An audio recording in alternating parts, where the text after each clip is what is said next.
नमस्कार, इथे मी 1 वाटी बेसन घेतलं आहे। याच वाटीने मोजून इथे 1 वाटी रवा घ्यायचा आहे। जो उपम्यासाठी आपण जाड रवा वापरतो तोच इथे मी घेतला आहे। बेसन आणि रव्याचं प्रमाण सारखं घ्यायचं आहे। यानंतर यामध्ये पाणी घालून आपल्याला हे पीठ तयार करून घ्यायचं आहे।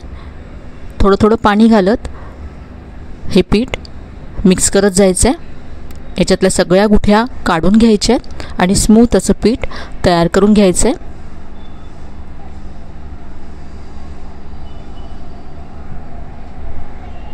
तर याची कन्सिस्टन्सी अशी आहे आणि नंतर लागेल तसं यामध्ये आपण आणखी पाणी घालू।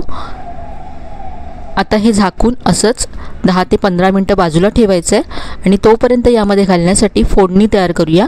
तर इथे मी तडका पॅन गॅसवरती गरम करत ठेवला आहे। यामध्ये 1 चमचा तेल घालायचं आहे।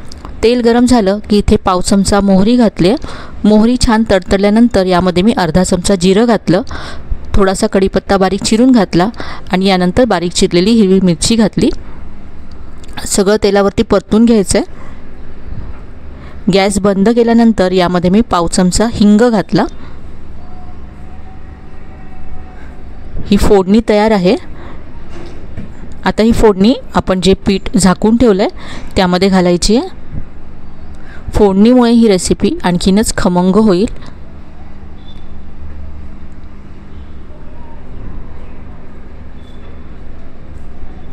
इथे सगळी फोडणी मी यामध्ये काढून घेतली। यानंतर यामध्ये भाज्या घालायच्यात। इथे मी बारीक चिरलेली शिमला मिरची घेतली आहे, कांदा घेतला आहे, किसलेलं गाजर घेतलं आहे आणि बारीक चिरलेला टोमॅटो घेतला आहे। भाज्यांचं प्रमाण तुम्ही तुमच्या आवडीप्रमाणे कमी जास्त करू शकता। याबरोबरच तुम्ही इथे बारीक चिरलेला कोबीसुद्धा घालू शकता। हे आता सगळं एकत्र मिक्स करून घ्यायचं आहे। पीठ आणि भाज्या सगळं छान असं एकजीव करून घेऊया। तर घरच्या साहित्यामध्ये होणारी मस्त अशी नाश्त्याची रेसिपी आहे ही। आता यामध्ये अर्धा चमचा ओवा घालायचा आहे। यानंतर भरपूर बारीक चिरलेली कोथिंबीर घालायची आहे आणि इथे आता यामध्ये मी चवीप्रमाणे मीठ घालते। मिक्स करूया। यामध्ये आता पाणी घालून हे आपण पातळ करून घेऊया।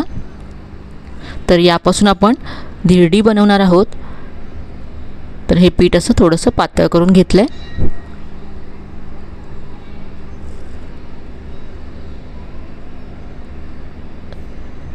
यामध्ये इनो सोडा असं आपण काहीही घालणार नाही आहोत, त्यामुळे अगदी पौष्टिक असा नाश्ता आहे। तर हे असं पातळ करून घेतलं पहा। आता हे पीठ बाजूला ठेवूया आणि चटणी तयार करूया। तर चटणीसाठी इथे मिक्सरच्या भांड्यामध्ये मी कांदा घालते। एक मध्यम आकाराचा कांदा मी इथे अर्धा घेतला आहे, मोठा मोठा चिरून घ्यायचा आहे। यानंतर एक मोठा चमचा भाजलेले शेंगदाणे आहेत, सोलून घेतलेत। 2 हिरव्या मिरच्या तुकडे करून घेतल्यात। यानंतर इथे 1 वाटी मी डेसिकेटेड कोकोनट घेतला आहे। फ्रेश ओलं खोबरं घेतलं इथे किसून तरी चालेल। यानंतर यामध्ये पाणी घालून ही चटणी वाटून घ्यायची आहे। चटणी इथे वाटून घेतली आहे। आता आपण या चटणीला फोडणी देऊया। इथे मी एक पॅन गरम करत ठेवला आहे। यामध्ये 1 चमचा तेल घालायचं आहे। तेल गरम झालं की इथे मोहरी घातली अर्धा चमचा। यानंतर यामध्ये थोडासा कांदा घालायचा आहे। 1 मोठा चमचा कांदा इथे बारीक चिरून घातला आहे।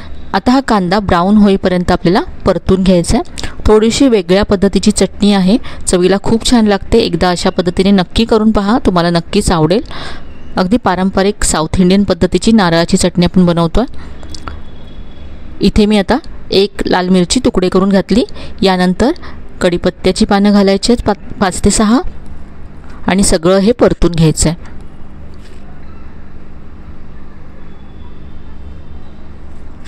आता यामध्ये आपण जी चटणी वाटून ठेवली होती ती घालायची आहे।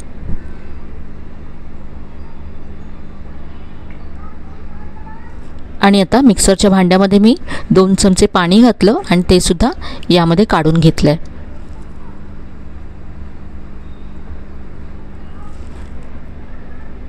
ही चटणी आपल्याला आता जास्त शिजवायची नाही आहे, मिक्स करून घ्यायचं आहे आणि लगेच गॅस बंद करायचा आहे। यामध्ये मी चवीप्रमाणे मीठ घातलं, मिक्स करून घेऊया।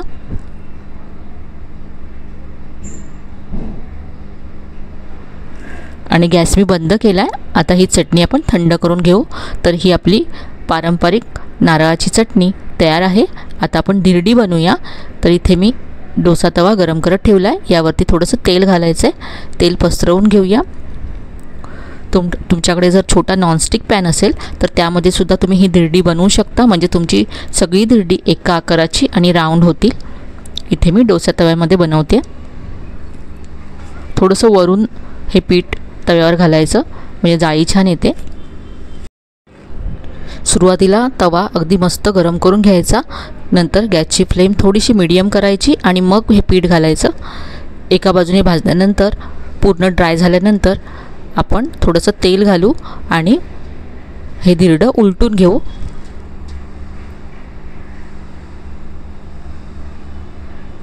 तर मस्त जाळीदार असं हे धिरडं तयार झालं आहे आणि यामध्ये आपण रवा घातला आहे, त्यामुळे या धिरड्याला छान कुरकुरीतपणासुद्धा येतो। तर हे दुसऱ्या बाजूने सुद्धा भाजून झालं आहे। हे भाजायला सुद्धा जास्त वेळ लागत नाही, अगदी झटपट तुम्ही एकानंतर एक ही धिरडी तयार करू शकता।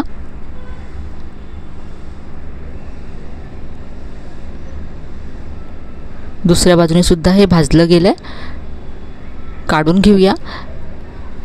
आणि इथे मी आता आणखी एक धिरडं बनवते। नाश्त्यासाठी किंवा मुलांच्या टिफिनसाठी तुम्ही अगदी झटपट ही धिरडी तयार करू शकता। कमी तेलामध्ये तयार होणारी, भरपूर भाज्या असलेली अगदी पौष्टिक अशी रेसिपी आहे।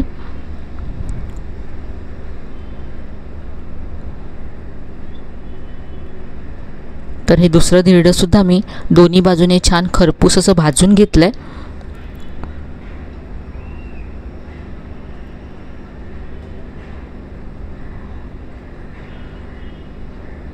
काढून घेऊया आणि जी आपण चटणी बनवली त्याबरोबर हे धिरडं आपण सर्व करूया। तर ही मस्त अशी आपली साऊथ इंडियन पद्धतीची चटणी आणि ही धिरडी तयार आहेत। आजची रेसिपी तुम्हाला नक्कीच आवडली असेल।